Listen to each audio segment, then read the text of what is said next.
चुनाव आयोग के नियमों की खुलेआम धज्जियां उड़ाई जा रही हैं, पैसे बांटे जा रहे हैं, चादरें बांटी जा रही हैं, साड़ियां बांटी जा रही हैं, जूते बांटे जा रहे हैं, चश्मे बांटे जा रहे हैं, और यही नहीं, सीना ठोक के बांटे जा रहे हैं। जो जाके डोर टू डोर कैंपेनिंग कर रहे हैं, प्रचार कर रहे हैं, उनको कभी बीजेपी के गुंडे मारते हैं और कभी दिल्ली पुलिस के लोग उठा के बंद कर देते हैं।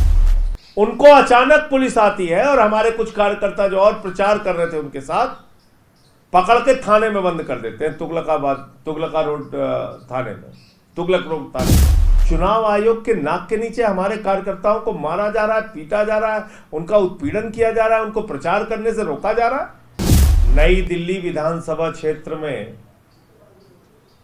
चुनाव आयोग के नियमों की खुलेआम धज्जियां उड़ाई जा रही हैं और इसकी शिकायत एक बार नहीं, दो बार नहीं, तीन बार चुनाव आयोग से मिलकर हम लोगों ने की। और चुनाव आयोग ने कुछ कार्रवाई भी उस वक्त की, जैसे कि नाम काटने के मामले में, नाम डिलीट करने के मामले में थोड़े बहुत सुझाव हमारे माने उन्होंने, और ये भरोसा दिलाया कि जब भी कुछ गड़बड़ होगी आप बताइएगा, हम उसका संज्ञान लेंगे, उस पर कार्रवाई करेंगे। लेकिन स्थितियों में कोई परिवर्तन नहीं हो रहा है। चीजें जस की तस बनी हुई हैं, पैसे बांटे जा रहे हैं, चादरें बांटी जा रही हैं, साड़ियां बांटी जा रही हैं, जूते बांटे जा रहे हैं, चश्मे बांटे जा रहे हैं, और यही नहीं, सीना ठोक के बांटे जा रहे हैं। ट्विटर में फोटो डाली जा रही है, वीडियो डाला जा रहा है, उन पे कोई कार्रवाई नहीं होती। और आम आदमी पार्टी के कार्यकर्ता जो जाके डोर टू डोर कैंपेनिंग कर रहे हैं, प्रचार कर रहे हैं, उनको कभी बीजेपी के गुंडे मारते हैं और कभी दिल्ली पुलिस के लोग उठा के बंद कर देते हैं। कल एक ऐसा ही वाकया बीआर कैंप जो है 7 रेस कोर्स रोड पे, वहां के रहने वाले हैं बंटी शेखावत जी, और बरसों से वहीं रहते हैं, आम आदमी पार्टी के कार्यकर्ता है। उनको अचानक पुलिस आती है और हमारे कुछ कार्यकर्ता जो और प्रचार कर रहे थे उनके साथ पकड़ के थाने में बंद कर देते हैं, तुगलका रोड थाने में, तुगलक रोड थाने में। अब उस तुगलक रोड थाने में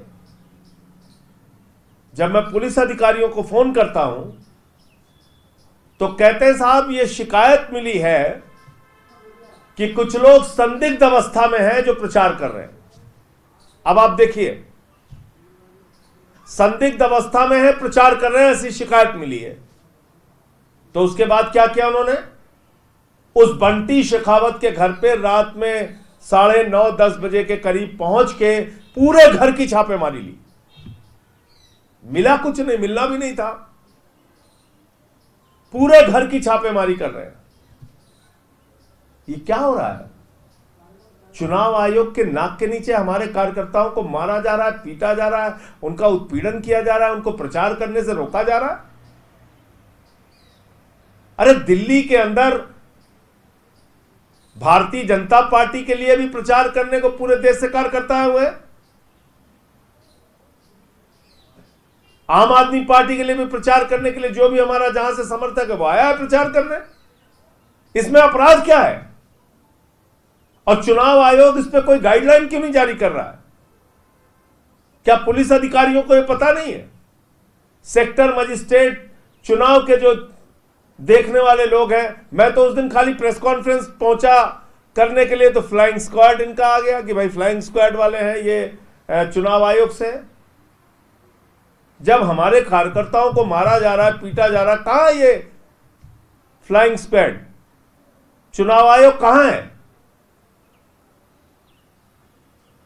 इसी तरीके से, और फिर कल रात में मैं जब थाने में गया, वहां बैठा रहा, फिर आप लोग भी मीडिया वाले भी पहुंचे, तब जाके हमारे कार्यकर्ताओं को रात में छोड़ा गया। तो पहली बात तो चुनाव आयोग इस बात का संज्ञान ले और कतई बीजेपी को यह नहीं समझना चाहिए तुम हार रहे हो चुनाव बुरी तरीके से, बात बिल्कुल तय है।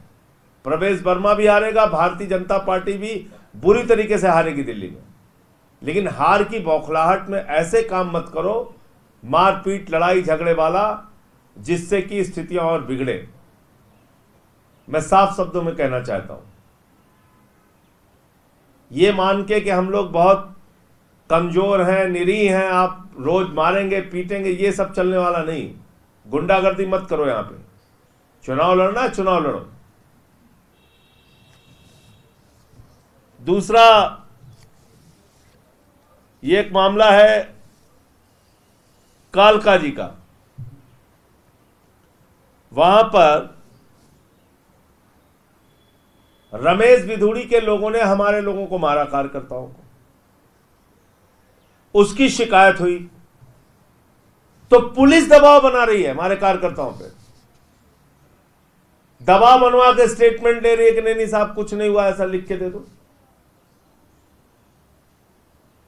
तो मैं चुनाव आयोग से कहना चाहता हूं, अगर आप देश की राजधानी में निष्पक्ष चुनाव करा, और ये चैलेंज भी है आपके लिए, यहां पे आपका दफ्तर है, यहां स्वयं चुनाव आयोग बैठता है, तो अगर आप दिल्ली में निष्पक्ष चुनाव नहीं करा सकते और ऐसी घटनाएं होंगी तो इससे कहीं ना कहीं चुनाव आयोग की छवि पे भी बहुत विपरीत प्रभाव पड़ेगा और चुनाव की निष्पक्षता नहीं रहेगी, जो जैसे चाहेगा वैसे करेगा। दूसरी बात, आपने कांग्रेस पार्टी के लिए कहा, कांग्रेस पार्टी इस चुनाव में कोई प्लेयर नहीं है। कांग्रेस पार्टी के कुछ नेता अपने अपने तरीके से बयान देते रहते हैं, वहाँ पर कुछ फ्रीलांसर नेता हैं, संदीप दीक्षित और ये लोग अपना देते रहते हैं बयान, कुछ ना कुछ बोलते रहते हैं। उसका संज्ञान लेने की या उस पर ज़्यादा बात करने की आवश्यकता नहीं है। योगी आदित्यनाथ प्रचार कर रहे हैं और माना जा रहा है जैसे हरियाणा में, महाराष्ट्र में नारा दिया था बटेंगे तो कटेंगे, इस तरह के नारे अगर दिल्ली में आते हैं तो क्या आम आदमी पार्टी के लिए मुश्किल होगी? क्योंकि योगी आदित्यनाथ की कैंपेन पर शायद बीजेपी को बहुत ज्यादा उम्मीदें हैं, क्या आम आदमी पार्टी भी इसको लेकर फिक्रमंद है? आप जवाब कैसे देंगे? देखिए, मैं बहुत हैरान हूं कि आप हिंदुओं को डरा के उनका वोट लेना चाहते हैं, बटेंगे कटेंगे ये सब नारे दे के, और झारखंड में तो बीजेपी नहीं जीती, तो वहां सब कट रहे हैं, तबाह हो गए सारे लोग। तो इसलिए जनता भी इन बातों को समझती है। ये ना तो महंगाई कम कर सकते हैं, ना रुपए को मजबूत कर सकते हैं, ना पक्का मकान दे सकते हैं, ना रोजगार दे सकते हैं, न किसानों के फसल का दाम दे सकते हैं, न काला धन ला सकते हैं, सिर्फ झगड़ा करा सकते हैं, नफरत फैला सकते हैं। तो वो काम करेंगे, वही उनकी पार्टी का चलन है, उसमें हम क्या कर सकते हैं। लोगों को समझना होगा, लोग समझ भी रहे हैं। दिल्ली में बुरी तरीके से बीजेपी हारेगी।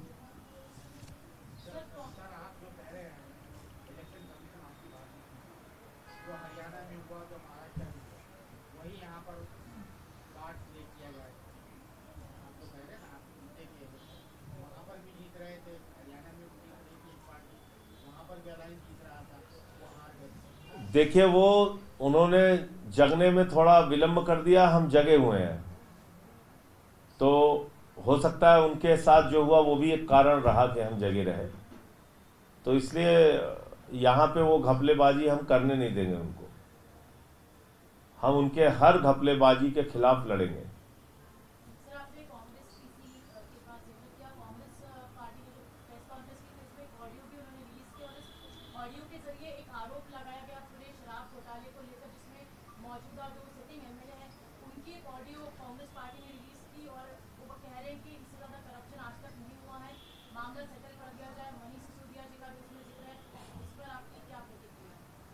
देखिए, ऐसा है